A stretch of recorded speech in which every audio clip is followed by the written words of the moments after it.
absolute pleasure to introduce our speaker for today, Reverend Kusala Bhikshu.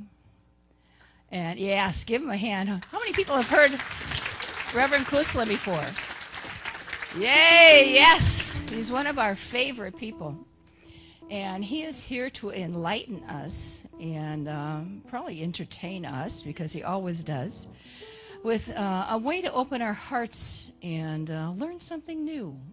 I always do.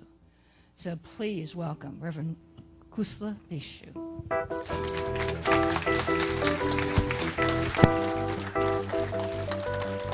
Hi, Maggie. How are you? Good to see you. Ooh, good to see you too. Thank you.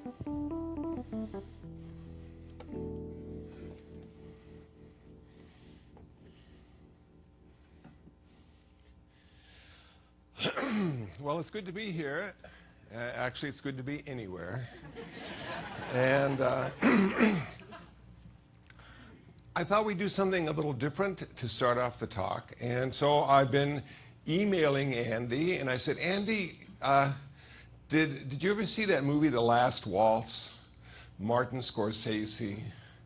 And did you remember the last song that was sung in that movie, I Shall Be Released? And they all got on stage, and Dylan had his cool hat, and they sang that. And I said to Andy, maybe we could bring our axes today and sing that song. So we haven't practiced this. We've just been thinking about it, and but Andy's willing to give it a try.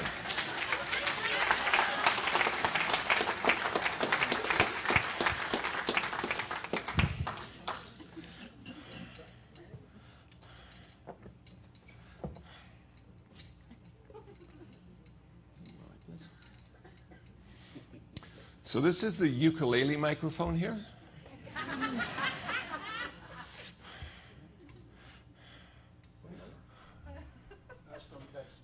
Oh, you're singing. He's singing today. That's what rehearsals for. I haven't heard that before. All right, we got it. Okay. That's good. Yeah. All right. That's good. Now.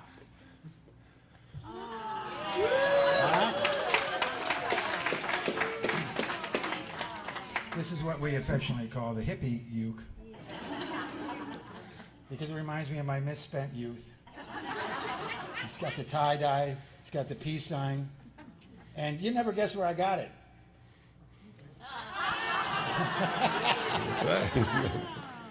Off we go. Off we go. All right. So hang in there with us. Now, if anybody knows the chorus, do you remember the chorus? You know, I shall, Andy, do you want to? They'll know when we get Okay. it. They'll get it. You can join us with a chorus if you like, and if not, you can just marvel at our expertise. So I'm sure they will. Ready? Here we go. Here we go.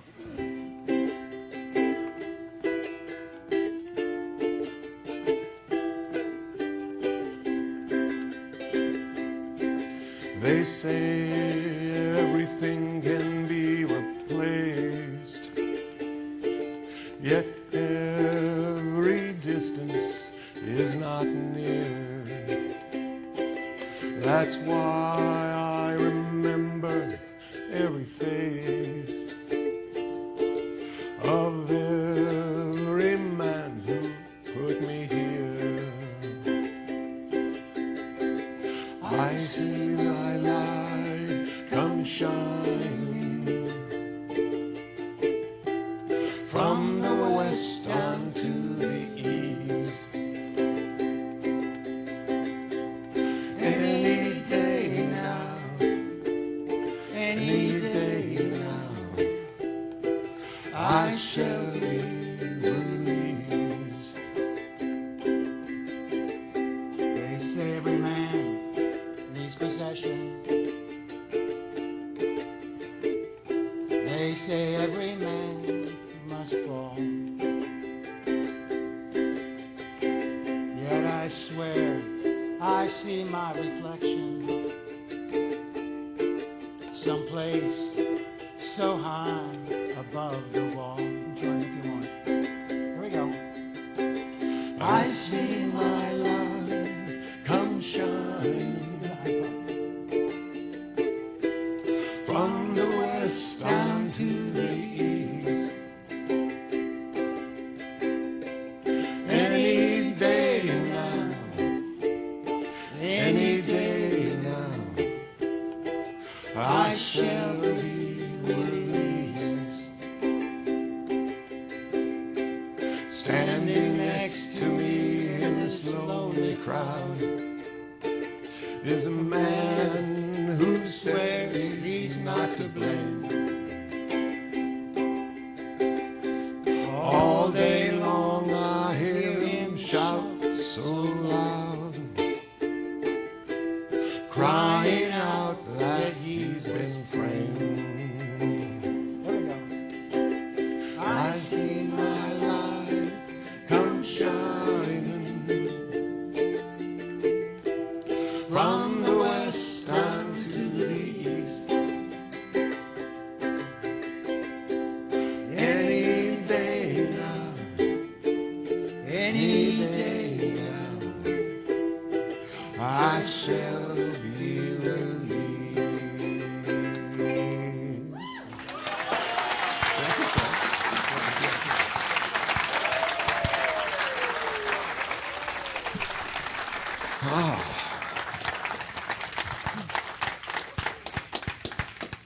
So who would have thought, you know? Who would have thought? I found out about a TV series a couple months ago that I had never seen before, and it's called Fringe. Oh, so for the last 2 months I've been experiencing 5 years of Fringe. And it has entered my mind probably forever. And the reason I bring this up is because they had a great episode. I think it was season 3, episode 3. And in this episode, there was a man, and he could predict the future. But he wasn't a very nice guy. So what he would do is he would set things up to happen so people would get hurt. And in the opening scene, there was a pen, and he placed the pen on the top of a mailbox, and it was balancing, and then it fell off, and there was a fellow sitting at a table outside drinking coffee who saw the pen fall off, and he thought he would get it and use it, and he got up from his chair, and just as he got up, there was a bicycle guy riding who fell off the bicycle into a fruit stand, and all the fruit went all over the sidewalk, and there was a bus driver who was distracted by the fruit on the sidewalk and turned to look at that, and just at that moment the light turned green. A woman walked in the crosswalk, and she was hit by the bus and killed. Whoa, I said to myself. What if we could do that ourselves, not with that ending, but what if we could sort of predict our future? And what if we could change our future for the good of ourselves and others as well? So I thought about something called the 5 aggregates, the 5 skandhas. And this is what the Buddha used to describe what a human being is. He said we are composed of 5 things: form, sensation, perception, volition, and consciousness. We have the form of our body, which reacts and responds to the forms in the world. And then the other 4 parts have to do with consciousness. We have a consciousness that's rudimentary, basic, like a blackboard, waiting to be written on. We have perception. We identify by seeing or smelling or hearing or tasting. We have a conception. We have ideas about what this experience is, generally given to us through school, education, experience, parents, peer groups. And then we have something called sankharas, which are the habit patterns. The habit patterns are the way we react to the world around us. either through education or experience. And people say our experiences can change what we do in the future, but if the habit patterns are too strong, it does no good to understand it or to want to change it, because the habit patterns just sort of seem to kick in all the time. So what I thought after watching this particular episode of Fringe was maybe we could use karma to help us create a future and break free from our habit patterns, from our reactions to things. Now, to be honest with you, not all our reactions are necessarily bad. Every time I see Jennifer Lopez, I smile. Just a reaction that I have. But then sometimes I will say or do something in response or in reaction that's unskillful and make people feel uncomfortable and make myself ultimately feel uncomfortable too. So I thought, well, in using karma to change our future, maybe we just need to wait for the results to know if we were skillful or unskillful, if we were good or bad. But unfortunately with this, if we wait for the results, it may be too late. Consequences have already taken place. And we don't have a chance to take that karma back. You know, karma doesn't care about us. Karma has no intention. Karma is sort of like gravity. We're walking down the street and we trip. And we could curse the banana peel for being in our way. Or we could raise our hands to the sky and curse karma for creating gravity. And then I fell. If it wasn't for gravity, I wouldn't be on the ground right now. Why is gravity so mean to me? So karma is sort of like that. Karma has no intention. It doesn't care if you live or die, fall or stand. It's just sort of like gravity. But maybe we can use that to our advantage. Karma, according to Buddhism, is everything we think, everything we say, and everything we do. The consequences from our thinking, speaking, and acting we call vipaka. So we have cause and consequence, we have karma and vipaka. So rather than waiting for karma to turn into vipaka, maybe it's possible to see the intention behind our speech and our action. What intention did I have before I spoke or acted? Was it skillful? Was it unskillful? The other day I was in Food for Less buying cat food. I have many cats that I take care of. All those little furry creatures are always happy to see me. When they see me approaching, they know the feeder of the cats is in the house.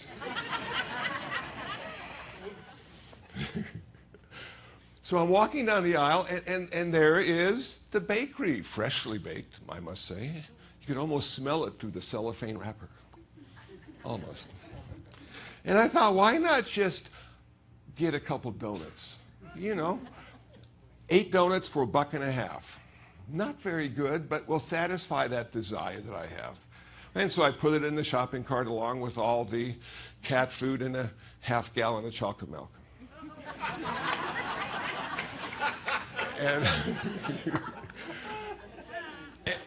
And when I got back to the meditation center, I looked at what I had purchased and I said to myself, what intention was behind this? Was I being skillful in the bakery aisle?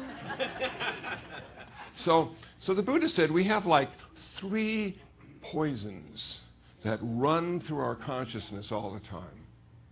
Greed, hatred, and delusion. So I looked at those and I said, okay, what poisons were responsible for those donuts? It turned out to be number one, greed. I didn't need 8.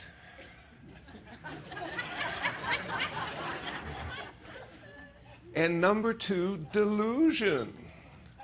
Thinking I would be better off for eating 8 donuts. Now, I reflected on taste and realized in this 6'2" frame of mine, there's only 6 inches that tastes. That's my tongue. I bought 8 donuts for my tongue. Wow. Okay, I need to rework this. Before I walk into the supermarket, I need to check my intentions at the door, or at least transform them into skillful intentions. So rather than greed, I could have a little more generosity. Rather than hatred, I could have a little more love. Rather than delusion, I could have a little more wisdom, which would have really helped me on that bakery aisle. So why not, I said to myself, apply that to my life and change my future? Why couldn't I do that? Why couldn't I meditate every day? And I'm already sort of doing that. And then I could just sort of watch my thoughts arise, exist, and pass away. And I could put all my thoughts into categories. I could put the categories of the 3 poisons or the 3 antidotes. And I could say, okay, I have a thought arising. Yeah, okay. What is it? Where does it come from? Which poison is stimulating that thought? And I could observe it, I could note it, and I could continue on my way consciously to the next one. And in a half hour, in an hour, in an hour and a half, the thoughts arise, exist, and pass away. Arise, exist, and pass away. And here I am sitting quietly, and I'm taking those thoughts and putting them into little boxes. Okay, I'll put this one here, and I'll put this one over here. And now I can look at the assembled thoughts and see a box full of greed and literally empty of generosity. I got something to work on. Most of my stuff is about me. I was asked the other day, are Buddhists born with original sin? No, we're born with original ignorance. We think the world is all about us. We're self-centered. We just want to survive. But with enough practice and enough insight, we start to include others. And pretty soon, others become more important than we are. That's when we've made progress.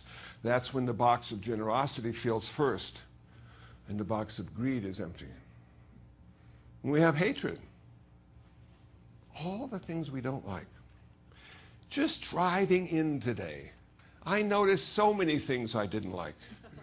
And thought to myself, if only it were different, Simi Valley would be a wonderful place. But it's never going to be different. It's Simi Valley. So I need to be different. I need to change me before I come to Simi Valley. I need to be able to see the perfection that already exists here. I come from Koreatown, downtown Los Angeles.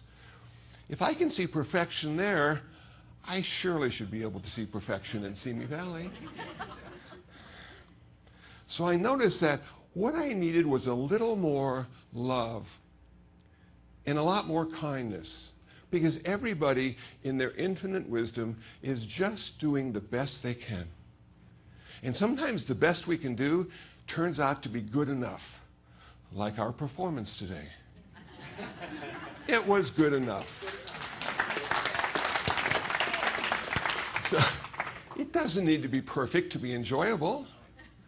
It just needs to be performed with heart and mind, filled with joy and happiness and kindness. So maybe I start to interact with people in a more kind way. Maybe if somebody sees my glasses and they say, I'm not sure about those, Kusala. I say to them, well, I'm in show business.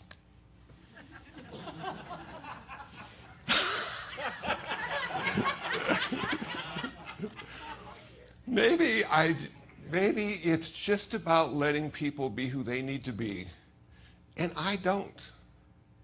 Somebody asked me the other day, if there was one special thing about you, Kusala, what would it be? And you can see this interview. It's an interview I did at Leisure World for the Leisure World channel in Seal Beach. And we're all through, and I played my ukulele, and everything is going great. We got 30 seconds left. And she says, okay, we got 30 seconds left. What's the one thing that's special about you, Kusala? And I'm going, oh, man. And I said, well, the one thing that's special about me is what I don't do. I don't kill, don't steal, don't indulge in sexual misconduct, don't lie, don't consume intoxicants. Most of the time.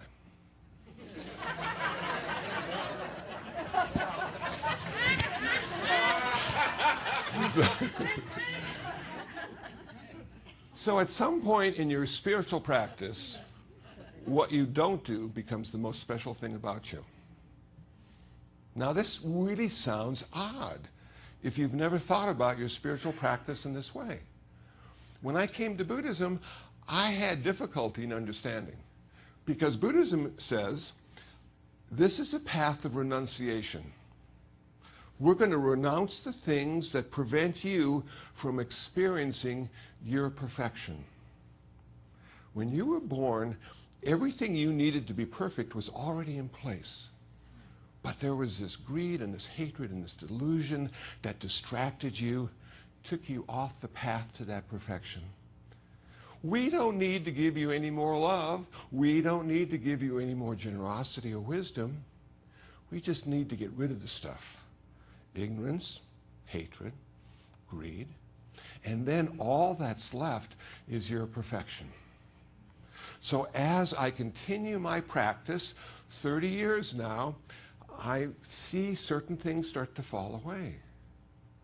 And I'm not saying what's left is perfection, but it's a little better than what was there before.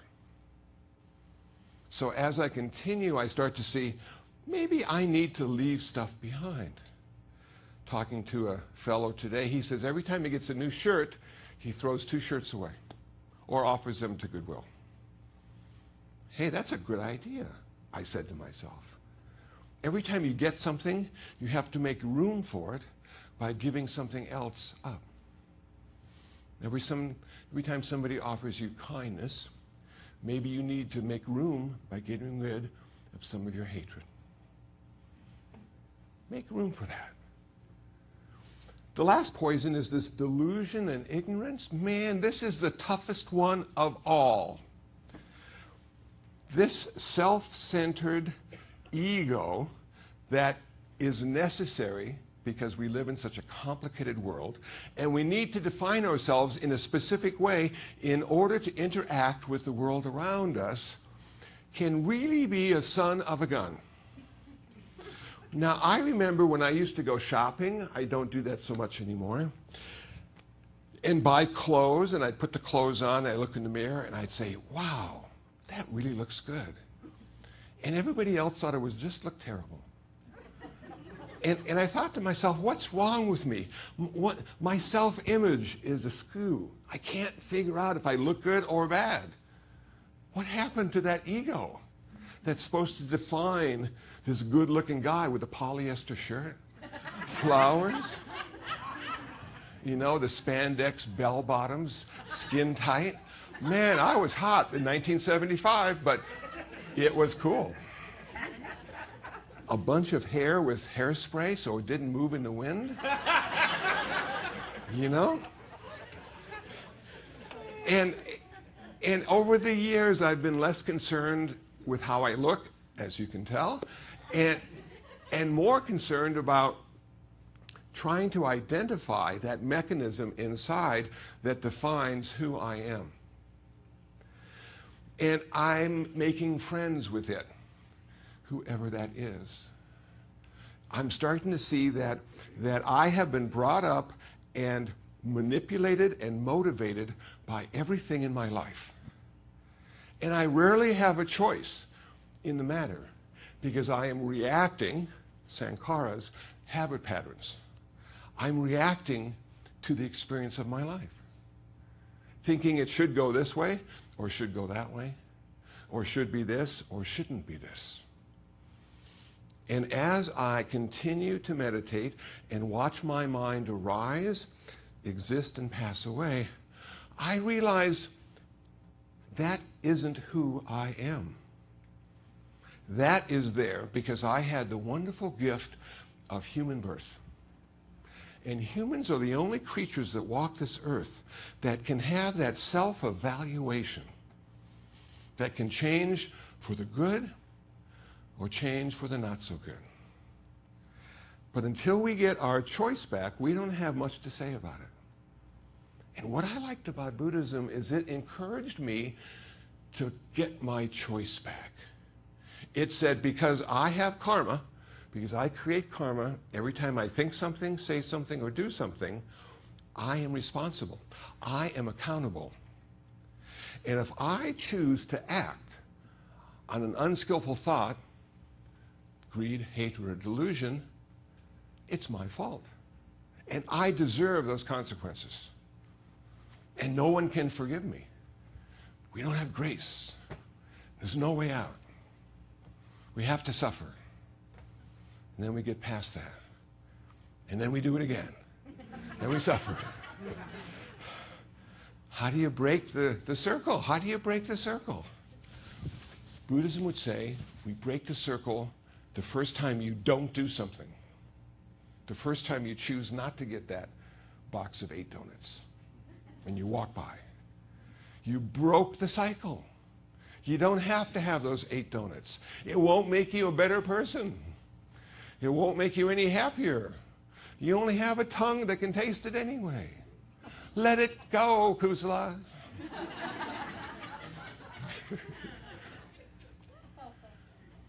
How many people want a choice? Not that many people. People are much more comfortable, it seems to me, sometimes being told what to do because they aren't responsible. And if it goes south, they can blame somebody else. Now, I just had an experience this past Monday, which was really sad, and it was one of our cats died. She's 13, and I think she got kidney disease, and she was dying in the backyard, and I picked her up and put her in a box and took her to my room, and she lasted for 2 days in my room, and she slept most of the time, and she seemed peaceful, but in the 2 hours it took her to die, I saw hell. I saw hell in her, and I saw Mara. Mara is Mara is death in Buddhism, the Lord of Death. And Mara came to visit my room and take Princess the cat. And Princess the cat didn't want to go. She said, I don't want to die now. And she fought for 2 hours, and Mara won. And after Mara won, and she was resting there with no life, and there was a transformation of energy in my room that was just amazing. And I'm so happy Mara left, it didn't stay around for me. And I thought to myself at this point, after having let cats die naturally and having put cats to sleep, that maybe in the future I would take responsibility and not have the cat suffer.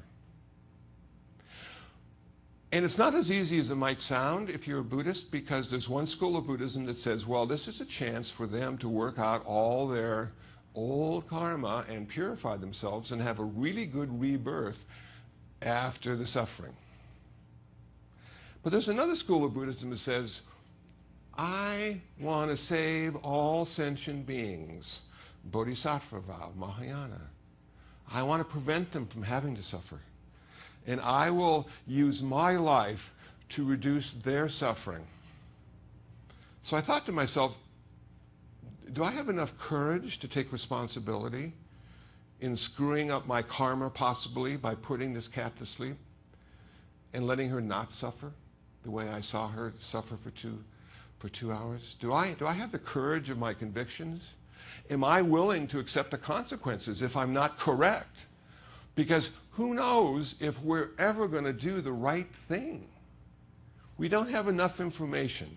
And even if we did have enough information, everything changes the very next moment. So I thought to myself, I'm willing to do it.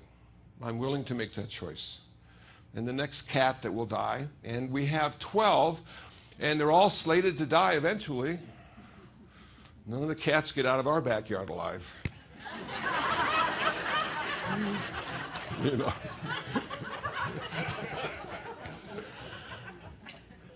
Maybe I can help them. Maybe I can make a difference in their life. Because I will choose. And I will be accountable. And I will take responsibility. So we can change our future by being in the present moment and watching our intentions arise, exist, and pass away. We can change the future of others by watching our intentions arise, exist, and pass away. We can practice kindness instead of hatred. We can practice generosity instead of greed. We can elevate ourselves to wisdom out of delusion and make the kind of choices that make a difference in the world. There's a Rumi quote that I found just the other day, and I haven't memorized it, but this is the essence. When I was young, I said to myself, I'm going to change the world. And now I'm old, and I say to myself, I'm going to change myself. So having said that, having seen faces look back at me with smiles and sadness, I brought my harmonica because it's all about making people a little blue, a little happy. And so here's a little blues in the key of G that might make us feel a little better.